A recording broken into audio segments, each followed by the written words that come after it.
ನಮಸ್ಕಾರ, ನೀವು ನೋಡ್ತಾ ಇದ್ದೀರಾ ಸ್ಪೀಡ್ ನ್ಯೂಸ್ ಕನ್ನಡ. ನಾನು ಸಂತೋಷ್ ಕಶ್ಯಪ್.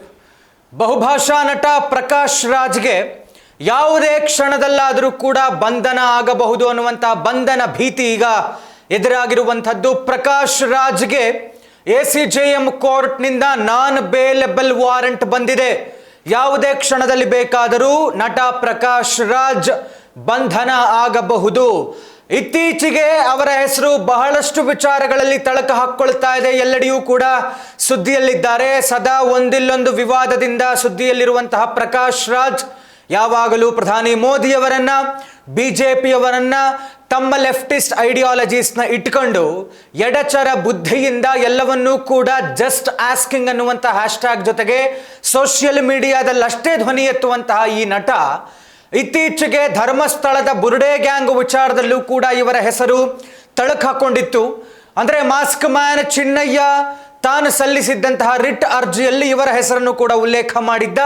ಈ ಒಂದು ಷಡ್ಯಂತ್ರದ ಭಾಗಿಯಾಗಿ ಪ್ರಕಾಶ್ ರಾಜ್ ಅವರು ಕೂಡ ಇದ್ದಾರೆ.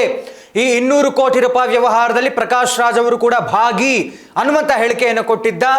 ಅದಕ್ಕೆ ತಕ್ಕನಾದಂತಹ ಸ್ಪಷ್ಟೀಕರಣವನ್ನು ಕೊಡ್ತೇನೆ ಅಂತ ಮೊನ್ನೆಯಷ್ಟೇ ಮಾಧ್ಯಮದ ಎದುರು ಸುದ್ದಿಗೋಷ್ಠಿಯನ್ನು ನಡೆಸಿದಂತಹ ಪ್ರಕಾಶ್ ರಾಜ್, ಹೌದು, ಗಿರೀಶ್ ಮಟ್ಟಣ್ಣವರು ನನಗೆ ಕಾಲ್ ಮಾಡಿಕೊಟ್ಟಿದ್ರು, ನಾನು ಚಿನ್ನಯ್ಯನ ಹತ್ರ ಮಾತಾಡಿದ್ದೆ, ಆ ಒಂದು ದಾಖಲೆಯನ್ನು ನಾನು ಪ್ರಣಬ್ ಮೊಹಾಂತಿ ಅವರಿಗೆ ಕೊಟ್ಟೆ, SIT ತನಿಖೆಗೆ ಅನುಕೂಲ ಆಗುವಂಥ ರೀತಿಯಲ್ಲಿ ಮಾಡಿದೆ ಅನ್ನುವಂಥ ಒಂದಷ್ಟು ಸ್ಪಷ್ಟೀಕರಣಗಳನ್ನು, ಅದರ ಹಿಂದೆ ಆಚೆ ಈಚೆ ಒಂದಷ್ಟು ಚರ್ಚೆಗೆ ಇವರು ಕೊಟ್ಟಂತಹ ಸ್ಪಷ್ಟನೆ ಈಗ ಎಲ್ಲೆಡೆಯೂ ಕೂಡ ಚರ್ಚೆಯಾಗ್ತಾ ಇರುವಂಥದ್ದು. ಆ ಪ್ರಕರಣದಲ್ಲಿ ಪ್ರಕಾಶ್ ರಾಜ್ ಅವರ ಪಾತ್ರ ಏನೇನಿದೆ, ಏನೇನೆಲ್ಲ ಆಗತ್ತೆ ಅನ್ನುವಂಥದ್ದು ಒಂದು ಕಡೆ. ಆದರೆ ಈಗ ಪ್ರಕಾಶ್ ರಾಜ್ಗೆ ನಾನ್ ಬೇಲೆಬಲ್ ವಾರೆಂಟ್ ಇಶ್ಯೂ ಆಗಿರುವಂಥದ್ದಕ್ಕೆ ಕಾರಣ ಏನು ಅಂತ ಹೇಳಿದ್ರೆ, ಪ್ರಕಾಶ್ ರಾಜ್ ಅವರು 4 ಮತದಾರರ ಚೀಟಿಯನ್ನು ಹೊಂದಿದ್ದಾರೆ ಅನ್ನುವಂಥದ್ದು ಈಗ ಅವರಿಗೆ ನಾನ್ ಬೇಲೆಬಲ್ ವಾರೆಂಟ್ನ ACJM ಕೋರ್ಟ್ ಕೊಟ್ಟಿರುವಂಥದ್ದಕ್ಕೆ ಕಾರಣ. ಎಸ್, ಕರ್ನಾಟಕದಲ್ಲಿ, ತಮಿಳುನಾಡಿನಲ್ಲಿ, ಆಂಧ್ರದಲ್ಲಿ ಮತ್ತು ತೆಲಂಗಾಣದಲ್ಲಿ 4 ರಾಜ್ಯಗಳಲ್ಲಿ ಒಂದೇ ಹೆಸರಿನಲ್ಲಿ ಪ್ರತ್ಯೇಕವಾಗಿ 4 ಮತದಾರರ ಚೀಟಿಯನ್ನು ಅಂದರೆ ವೋಟರ್ ID-ಯನ್ನು ಪ್ರಕಾಶ್ ರಾಜ್ ಹೊಂದಿದ್ದಾರೆ. ಇದು ಅಕಾರ್ಡಿಂಗ್ ಟು ಲಾ, ಕಾನೂನಿನ ಪ್ರಕಾರ ಇದು ಕಾನೂನು ಬಾಹಿರ. ಯಾವೊಬ್ಬ ವ್ಯಕ್ತಿಯೂ ಕೂಡ ಹೀಗೆ ಬೇರೆ ಬೇರೆ ರಾಜ್ಯಗಳಲ್ಲಿ ಒಂದೇ ಹೆಸರಿನಲ್ಲಿ ಮತದಾರರ ಚೀಟಿಯನ್ನು ಹೊಂದಿರುವುದಕ್ಕೆ ಅವಕಾಶವಿಲ್ಲ. ಕಾನೂನಿನ ಪ್ರಕಾರ ಒಂದೇ ಒಂದು ಮತದಾರರ ಚೀಟಿಯನ್ನು ಒಬ್ಬ ವ್ಯಕ್ತಿ ಹೊಂದಿರಬೇಕು. ಆತನಿಗೆ ಎಲ್ಲಿ ಮತದಾನಕ್ಕೆ ಅವಕಾಶವಿರುತ್ತೋ ಅಲ್ಲಿ ಮಾತ್ರ ಹೋಗಿ ಇವರು ವೋಟಿಂಗ್ ಮಾಡಬಹುದು.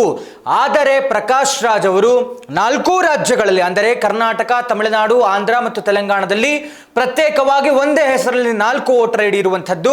ಬೇರೆ ಬೇರೆ ಬೇರೆ ಕಡೆ ಚುನಾವಣೆಗಳಾದಾಗ ಇವರು ತಮ್ಮ ವೋಟರ್ ಐಡಿನ ಇಟ್ಕೊಂಡು ಅಲ್ಲಿ ಹೋಗಿ ಮತದಾನವನ್ನು ಮಾಡ್ತಾ ಇದ್ದಾರೆ ಅನ್ನುವಂಥ ಗಂಭೀರವಾದಂಥ ಆರೋಪ ಪ್ರಕಾಶ್ ರಾಜ್ ಅವರ ಮೇಲೆ ಕೇಳಿ ಬಂದಿರುವಂಥದ್ದು. ಹೀಗಾಗಿ ಇದನ್ನು ನ್ಯಾಯಾಲಯದ ಮೊರೆ ಹೋದ್ರು. ಈ ಹಿಂದೆ ಪ್ರಕಾಶ್ ರಾಜ್ ಅವರಿಗೆ 2 ರಿಂದ 3 ಬಾರಿ ನೋಟಿಸ್ ಇಶ್ಯೂ ಆಗಿತ್ತು ನ್ಯಾಯಾಲಯದ ಕಡೆಯಿಂದ. ಬಟ್ ಸ್ಟಿಲ್ ಇಲ್ಲಿಯ ತನಕ ಯಾವುದೇ ಥರದ ವಿಚಾರಣೆಗೆ ಪ್ರಕಾಶ್ ರಾಜ್ ಹಾಜರಾಗಿಲ್ಲ. ಹೀಗಾಗಿ ಇಷ್ಟೆಲ್ಲವನ್ನು ನೋಡಿದ ನಂತರದಲ್ಲಿ ನ್ಯಾಯಾಲಯ, ಬೆಂಗಳೂರಿನ ACJM ಕೋರ್ಟ್ ಈಗ ಪ್ರಕಾಶ್ ರಾಜ್ ಅವರಿಗೆ ಜಾಮೀನು ರಹಿತ ನಾನ್ ಬೇಲೆಬಲ್ ವಾರೆಂಟ್ ಅನ್ನು ಇಶ್ಯೂ ಮಾಡಿದೆ.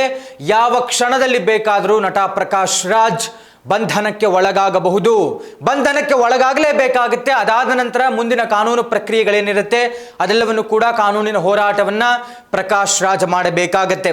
ಬಹಳಷ್ಟು ಜನರಿಗೆ ಈತ ಇಲ್ಲಿಯ ತನಕ ಇಷ್ಟೆಲ್ಲ ಮಾತಾಡಿದ್ರು ಕೂಡ, ಇಷ್ಟೆಲ್ಲ ವಿವಾದಕ್ಕೀಡಾದರೂ ಕೂಡ ಯಾವುದೇ ಥರದ ಒಂದು ಕಾನೂನಿನ ಕ್ರಮ ಇವರ ವಿರುದ್ಧ ಆಗಿಲ್ಲ ಅಂತ ಹೇಳ್ತಾ ಇದ್ರು. ಬಟ್ ಇತ್ತೀಚೆಗೆ ಇವರು ಕೊಟ್ಟಂಥ ಹೇಳಿಕೆಗಳು, ಇವರ ಭಾಗಿತ್ವ ಕೇಳಬಂಥದ್ದು ಎಲ್ಲ ಏನೇನಿದೆಯಲ್ಲ ಅದಕ್ಕಂತೂ ಸಂಬಂಧ ಇಲ್ಲ. ಅದನ್ನು ಮುಂದಿನ ಪ್ರಕ್ರಿಯೆ ನೋಡಬೇಕು. ಬಟ್ 4 ರಾಜ್ಯಗಳಲ್ಲಿ ಪ್ರತ್ಯೇಕವಾದಂಥ ವೋಟರ್ ID ಹೊಂದಿರುವಂಥ ಕಾರಣಕ್ಕೆ ಈಗ 2-3 ನೋಟಿಸ್ನ ನಂತರದಲ್ಲಿ ಹಾಜರಾಗದೇ ಇರುವಂತಹ ಕಾರಣಕ್ಕೆ ಈಗ ನ್ಯಾಯಾಲಯ ಅವರಿಗೆ ನಾನ್ ಬೇಲೆಬಲ್ ವಾರೆಂಟ್ ಇಶ್ಯೂ ಆಗಿದೆ. ಯಾವುದೇ ಕ್ಷಣದಲ್ಲಿ ಬೇಕಾದರೂ ನಟ ಪ್ರಕಾಶ್ ರಾಜ್ ಬಂಧನಕ್ಕೆ ಒಳಗಾಗಬಹುದು, ಅರೆಸ್ಟ್ ಆಗಬಹುದು.